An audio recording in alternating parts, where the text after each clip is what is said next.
Yo, welcome to another episode of that D.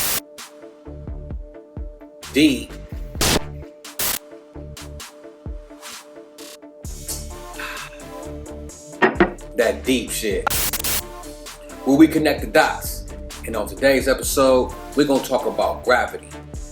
What is gravity? I don't know, and I'm not even sure if scientists know.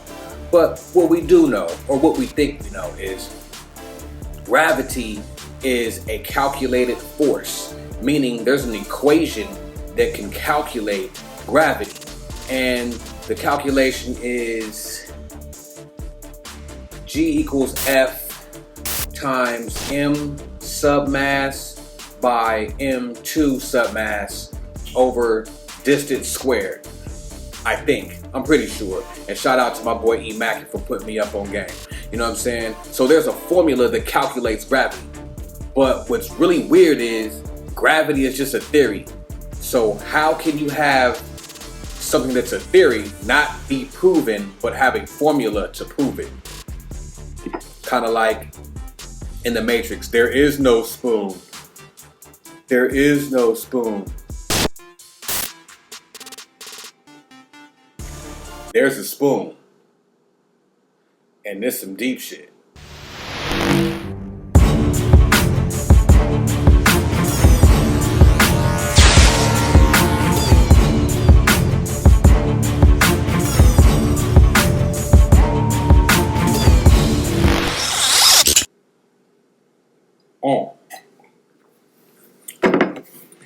Alright, so if gravity can be calculated quantitatively by numbers, by inputting numbers, and you can quantitatively figure out what kind of force gravity is going to have. So I would assume this is how planes cannot fly off of the earth. So since the earth is round, and yeah, the earth is round. And since the earth is round, why planes just don't fly off because they're flying straight? You would think that if the earth is round and planes are flying straight, they would just fly off. Well, the thing that keeps the planes from flying off into space is gravity. So there has to be some force there that keeps the planes circumventing or going around the globe. All right, so this has to be gravity. Now, what's odd is gravity can be bent. The laws aren't specific enough to adhere it to something being linear. That's why these people who are flat earthers, they think that gravity doesn't exist because of X, Y, and Z. And they have a point. So this is the thing. They're right. Gravity is nothing like what they told us. Nothing. It's nothing like that.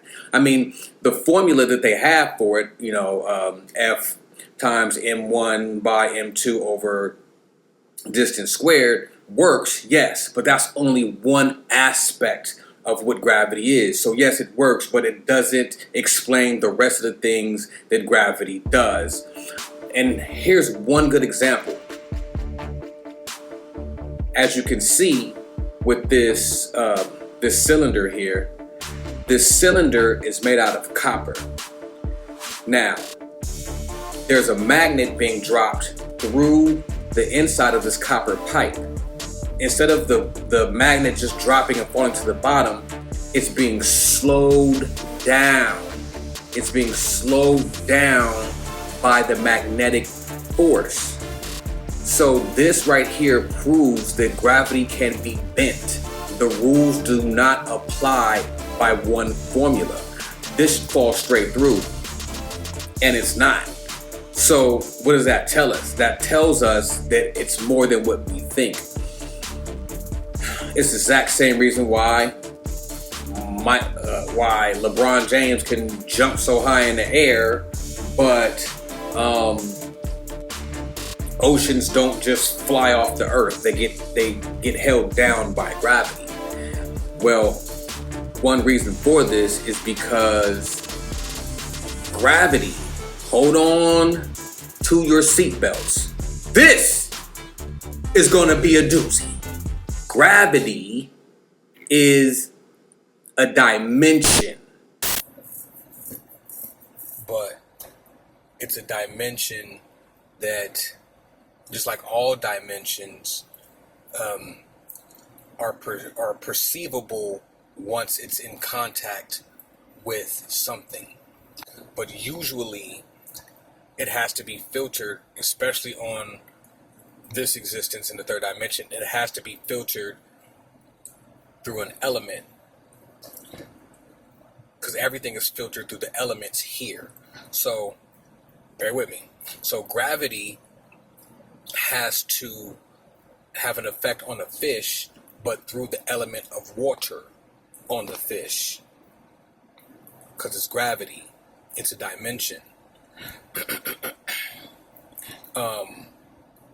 So there's a different effect on gravity through the element of air onto a bird. It's a different effect, a different thing. Gravity through the element of air on an ant is different. See, like an ant can fall off a table and still live, because it lives in a different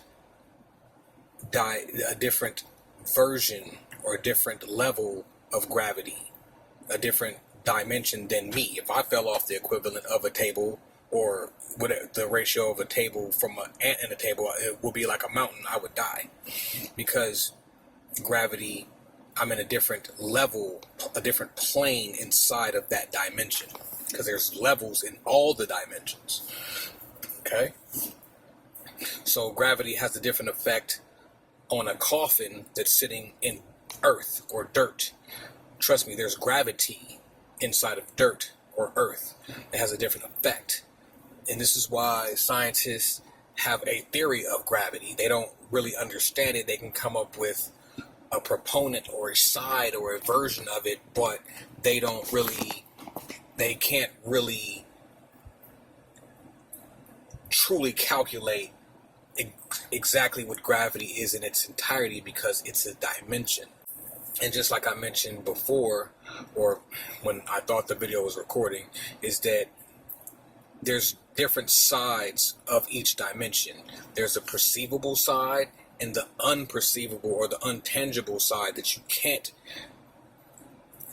perceive, because you have to be in a dimension higher to perceive that. Just like a two-dimensional being cannot perceive what a three-dimensional being can perceive, because it's on one side of that two dimension. It knows it's two-dimensional, maybe, hopefully, but it cannot see what it looks like from a higher level. I don't know if that makes any sense, but just bear with me. If you study dimensions, it should click. But all the dimensions are like that. So there's a perceivable and then an untangible, because you don't know. But all of this may sound pseudo. What the fuck? Because pseudo just means you don't know. I don't know. I don't understand that. It's not meant. Everything's not meant for everybody to understand. Anyways, so, but you can perceive that each dimension is inside of its, quote unquote, for a lack of a better term, higher dimension. And this is what I've learned. There is no real higher. There is no real first, second, third, fourth dimension in an order. That doesn't really exist, but we have to count it like that, because that's the only way that we can perceive the dimensions. Remember, I told you there's different sides. There's a perception side, and then there's an untangible side that we can't possibly know. That's what God is. We can't know everything. You know what I'm saying? But the source knows everything. The source can look at all of this shit and be like, yeah. I digress. So, being perceiving of things, so we can say the zero dimension is inside of one dimension. One dimension is inside of two dimensions. You know, two dimensions are inside of three dimensions, because three dimensions has all of that inside of it. So it's third dimension. The fourth dimension, third dimension is like, you know, this, right? Third dimension. This is a third dimensional object. So the third dimension is inside of the fourth dimension, which is time, and time allows you to see this. happen.